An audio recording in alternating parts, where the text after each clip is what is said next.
Kognitif dan Nikita versus Maher ungkap titik lemah Rizik. Ditulis oleh Nina Nur di siwar.com. Sesudah kembali ke Indonesia, Rizik Syihab, imam besarnya FPI, langsung tancap gas. Bukannya menuruti aturan karantina 14 hari, malah nyeleneh. Mengumpulkan massa di rumahnya, menerima tamu-tamu tanpa menjaga jarak, menjalani agenda kegiatan di mana-mana, dari Cipayung hingga Megamendung. Dan hari ini kembali mengumpulkan massa di tempat tinggalnya dalam rangka pernikahan putrinya. Padahal saat ini, DKI Jakarta masih menerapkan PSBB transisi.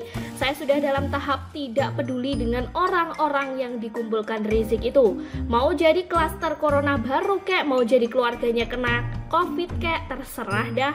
Resiko tanggung sendiri-sendiri aja.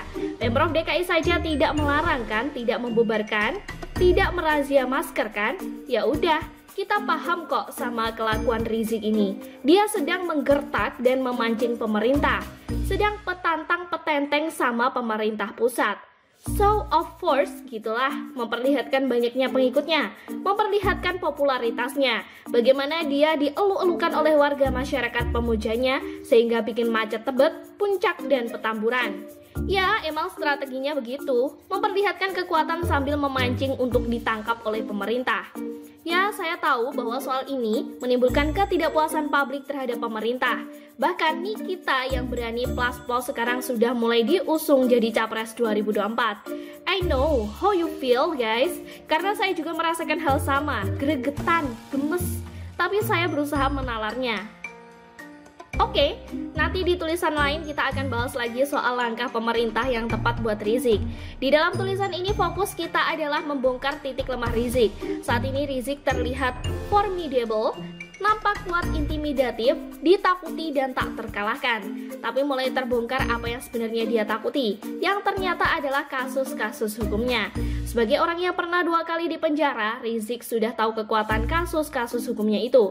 Dia pun tahu bahwa kasus hukumnya bukan tanpa bukti. Buktinya banyak, video-videonya sendiri. Bahkan dalam kasus chat porno dengan Firza Hussein, Polri sudah menegaskan bahwa chat WA itu asli.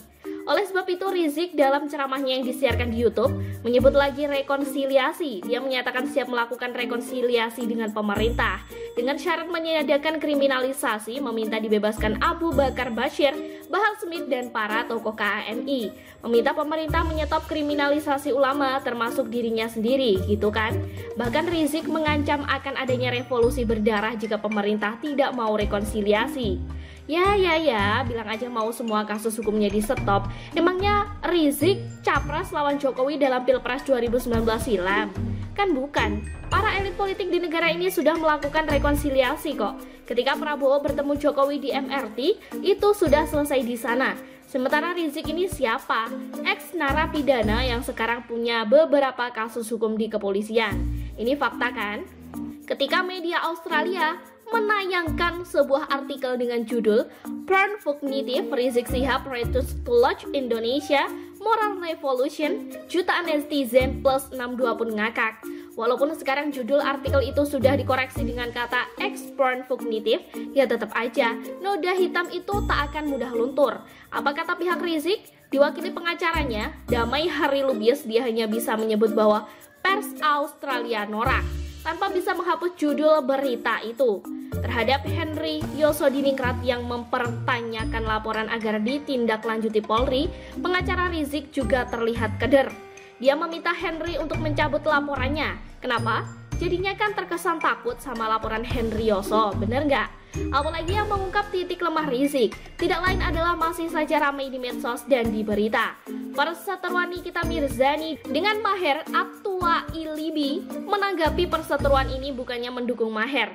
FPI malah lepas tangan. Oh ya, saya nggak tahu kalau itu di luar kewenangan kita atau FPI. Nggak ada perintah seperti itu, kata tim kuasa hukum FPI, Aziz Yanuar. Dia juga menyebut bahwa FPI tidak akan menanggapi pernyataan Nikita.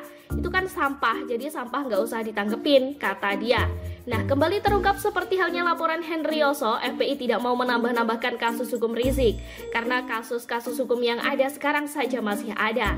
Masih beresiko tinggi jika ada bukti ataupun dilanjut oleh Polri, karena SP3 bukanlah sebuah fatwa absolut. Itu sekedar surat yang sifatnya bisa jadi sementara.